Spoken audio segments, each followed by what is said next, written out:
უნდა ვიყოთ იმედიანად ჯერ ერთი, იმიტომ რომ გვაქვს რამდენიმე საკითხი, რის გამოც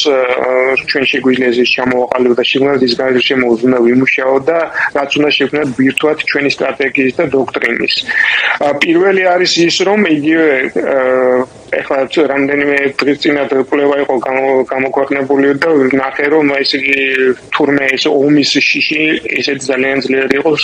ქართველებში და ამან გადაწყვეტა გარკვეულწილად პოლიტიკური ამინდის ასე ვთქვათ სტაბილურობა ოცნების სასარგებლოდ და უნდა მივაწოდოთ და უნდა აუხსნათ ქართულ ხალხს ძალიან კარგად რომ შემდეგი 4 წლის განმავლობაში იქნება ყველაზე დაცული ეს 4 წელიწადი და ქართველები საქართველოს და სხვა ქვეყნებიც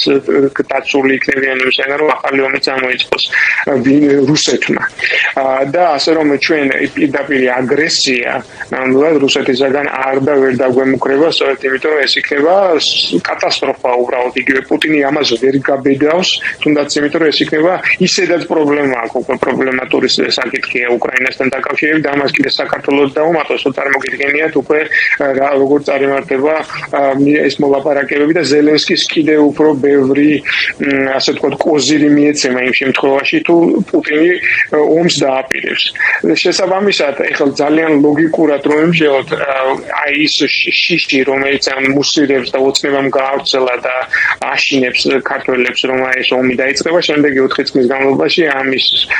პრაქტიკულად ნულოვანია ამის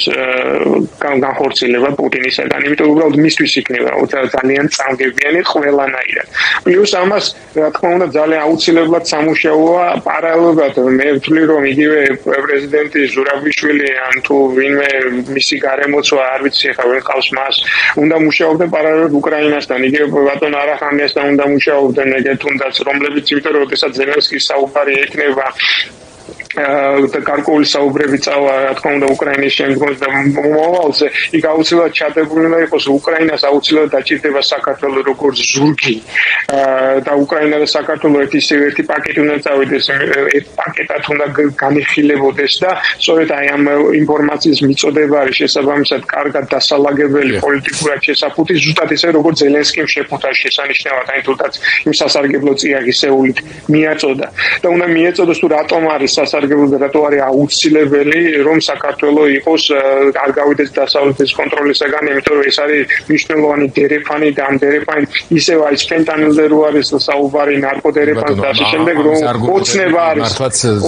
არის ამის შემქმნელი ფაქტობრივად ნარკოდერეფნის შემქმნელი კონტექსტისთვისაც თავის დროზე სწორედ ტრამპის ადმინისტრაციის დროს გააქტიურდა ეს სწორედ ამაზე უნდა მუშაობდნენ დღეს და ეს უნდა მიეწოდოს საფუძველი არის ნიადაგი გვაქვს მოსაჭიდებელი არსებობს ძალიან კარგი დასაწყისი და პლუს ამას უნდა დაუმატოთ ის რომ არავითარ შემთხვევაში არ უნდა შეწყდეს ქართული ხალხის პროტესტი ის იქნება იქ ჩვეულებრივი დგომა იქნება იქ მისვლა იქნება ყოველდღიურად თუ რაც იქნება როგორც შესაძლებელია როგორც შევძლებთ ეს მაქსიმალურად უნდა გაგრძელდეს რომ თელმა მსოფლიომ დაინახოს რომ ჩვენ ამას არ ვებუებით რომ ჩვენ ბოლომდე ვიბრძოლებთ ჩვენი ქვეყნის გადასარჩენად და ცივილიზაციის ფარგლებში დასარჩენად